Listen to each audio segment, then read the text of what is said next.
guys, it's been really, really, really crazy since pretty much Thanksgiving. And I just spent 2.5 weeks at the house, so yeah, it's been kind of crazy. It's what is it right now? It's the 4th of January. So how about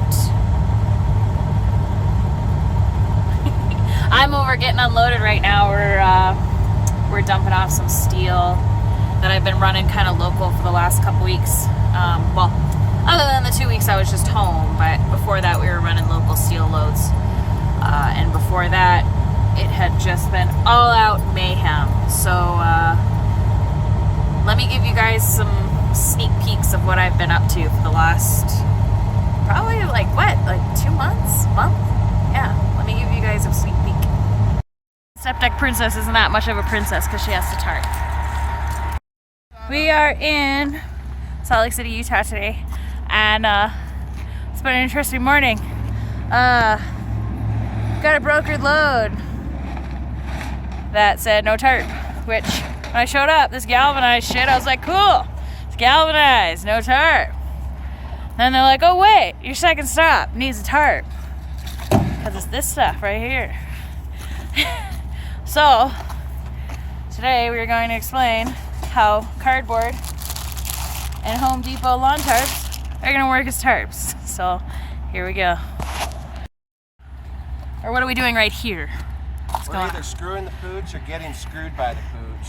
We're trying to take regular old heavy-duty home-use tarps and get them put over the sharpest load imaginable with tack welds on them every inch. On every inch of this grating is a tack, every 4 inches I guess, is a tack weld with metal sticking out. So that's what the cardboard's for. And then we're gonna have to do the old pebble in the tarp trick and put a string on it and figure out how to get it secured down to the bottom of this stack. So, hooray. The after. It's the prettiest Christmas present I've ever seen, and just so happenly we were able to find rope in my favorite colors, purple and green. Pretty awesome. We're gonna see how well this holds up. So how about an explanation to what happened, or what we did? So, Home Depot tarps, Home Depot cordage, a whole 75-pound test, and a little bit of extra hank that she had on the truck. We ended up taking the tarp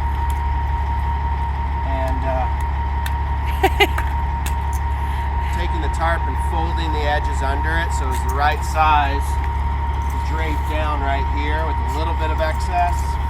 And then I tied the corner grommet so it won't move around too much. And we just took a line and started at one end, did a basic slip knot around it, tightened it, bunged it so it doesn't slide around, and then we spiraled the whole load with cordage. And the reason we did that is so we could tighten it up like a shoestring, with each of us on one side, tighten, hold, And the disadvantage to that is if this breaks, it all goes. The other way to do it that I thought of only after, of course, is if we cut individual lengths and tied trucker hitches in each wrap, kind of like a sausage. But we got the straps on it also, and we put extra straps as you saw. So if it does start to come undone, it shouldn't fly all over hell. We'll have plenty of time to get off the road and fix it. All right, in just a moment to see this dog. And Kimber is out inspecting it and checking the ice. Oh yeah, so we're in Provo, Utah, by the way. Oh, and it's Couples Day. Every truck in here is a team. A team, male and female. Oh, and so for those of you watching who aren't truckers, that's a real flatbed tarp. It has grommets on the side and in rows so that it can be sucked down like it's supposed to, whereas that only has it on the edges. And it's not even close to as thick. Alright, so that was an episode that I kind of had this really great idea, and I was going to film it all. And we were going to film it when we got to, where did I bring that tarp one to? Great Falls. And I was going to film it and show how well the tarp held up. I was going to film anytime that we had to stop and fix the tarps, and I just didn't. It got so crazy. It was so crazy having someone else on the truck with me. It really was, especially, as you all know, this isn't a very big truck. So having someone else on here with me was difficult for a little while. But actually, that tarp held up so well. Like, incredibly well. We got it to Great Falls, and it didn't have a single rip in it. It didn't have not a single problem at all. So thankfully I had him on the truck with me, and we were able to get that done and get it done correctly. And if I didn't have him at that point, I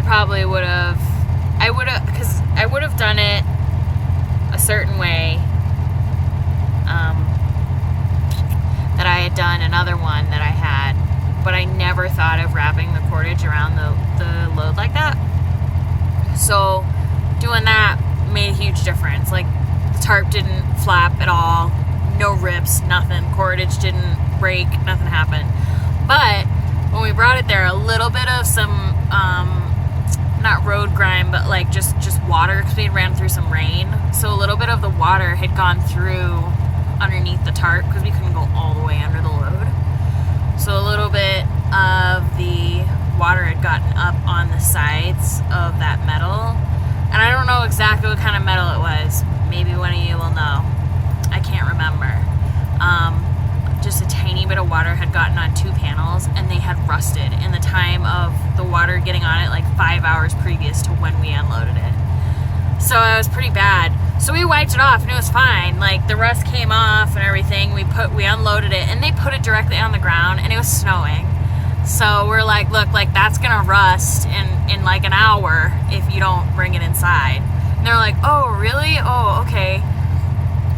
Fast forward to now, because that was in December, beginning of December. Maybe it was even before. Yeah, it was very early December that was.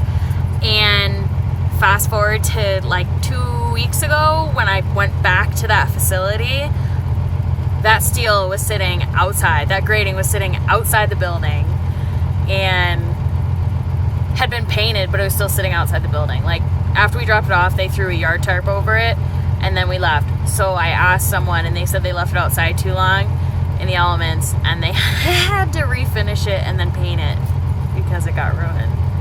So that's what happens. That's the thing. You just got to do what the customer asks. And so these next couple clips are me also trying to do what the customer asks on the next load. Kind of giving you guys an idea of why I haven't been around and why I haven't been posting YouTube videos. A lot of these loads I've been having, I try so hard to be positive, and sometimes you just gotta laugh, otherwise you'll go crazy. And that's kind of the couple loads I had over the past couple months. So here is the second or third load I had after that one. Second load I had after that one. Here it is. This video is going to be kind of interesting, but got a one-of-a-kind piece right here, and it needs to go to, it's going to Alaska. We need to get it to Tacoma. We're in Fargo. But this is what happens when a one-of-a-kind piece is not thought about how you're going to get it on a trailer. But the fun part is, gonna have to be tarped. So here we go again. But so far the hardest part is figuring out how to get it from there to right there. So it's gonna be fun.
that's that load. I wasn't going to show you the whole thing. I probably had like 20 minutes of footage of them trying to load it on the trailer. Lots of adjustments. We loaded that load on a Monday. Monday afternoon. And it was oversized. Can't move oversized in the dark. So we spent Monday, and then Tuesday the interstate got shut down. So we spent Tuesday tarping it. Interstate was still shut down Wednesday. All the way across North Dakota. 29 north and south, and 94 all the way across. Left Wednesday and got shut back down. Only made it to Jamestown, North Dakota. We got shut down to whiteouts, but we did have time. We got some shopping done. I got a stove for my truck, so I'm really excited because I can cook my truck now. But cool thing about being shut down and having, where is she? Having that fuzz butt on this truck. No matter how cold it is, she has an absolute blast in the snow.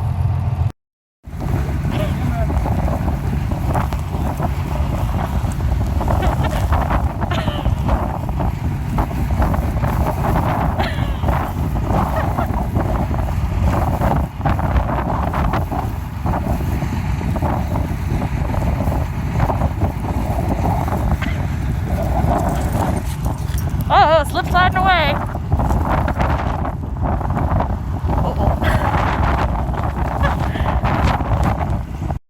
In the snow, and we ended up leaving out Thursday. Got to Ellensburg, Washington on Saturday. To our knowledge, Snoqualmie Pass had been closed to oversized loads since either Thursday or Friday of that week. I sat in Ellensburg, Washington until Tuesday. From Saturday to Tuesday. We're going on 11 days on this load right now. It was really tough to stay positive at that point, but like I said, you gotta stay positive about everything. You can just laugh or else you go crazy. And I just stayed as positive as possible. When we got there, they even asked us why we even bothered tarping it.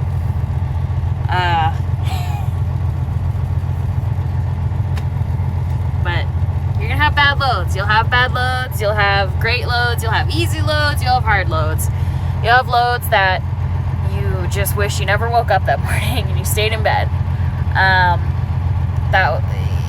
But you know what? Good loads and bad loads, you always learn something. So you gotta make the best out of it. So yeah, those are the two crazy loads I had, and then we had a couple loads back out on us. I had one where I got there and I refused it because it wasn't what we were told it was, and I didn't have the proper equipment to haul it. Then there was an ice storm in Oregon. Then I ended up deadheading after sitting 2 days waiting on one load. They ended up canceling it on me, so I ended up deadheading from south of Portland, Oregon to home in Helena, and spent a couple days home, and then went to haul on this local seal, which is where I caught back up with you at the beginning of this video. So here's all that local steel that I was hauling, and that should be the end of this video. I'm so glad you guys have stuck around, if you stuck around this long, and I'm glad you guys still waited for me. I really am. Hopefully now that things are evening out, smoothing out, freight's picking up, everything's starting to go pretty good, I'll be able to put more videos up. But so here's the steel loads. The last load we brought in.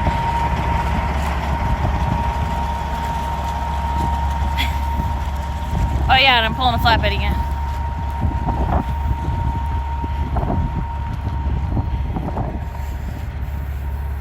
Five I-beams.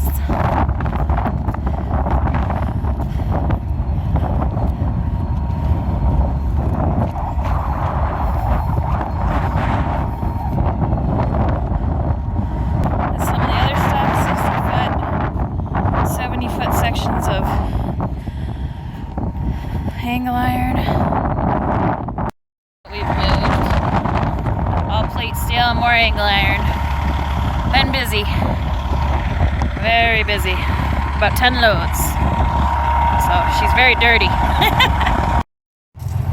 So that's kind of the end of the video. I hope you guys stayed around for the whole thing. I know this is a long one. I'm trying to fit in the last 2 months into to this whole video, so you guys are all caught up. I promise I won't leave you for that long again. And for those of you that are still here, thanks. I'm really surprised that you guys are all still here, that you're all still watching, and I appreciate it. I promise things will get better. Got myself a computer. Got myself in that red bag back there. Got myself my camera, everything I need, so I can actually be like, you know, a real YouTuber. We're getting there. Everything's getting set up. I'm gonna get going. Freight's picking up. The winter's starting to calm down, I hope.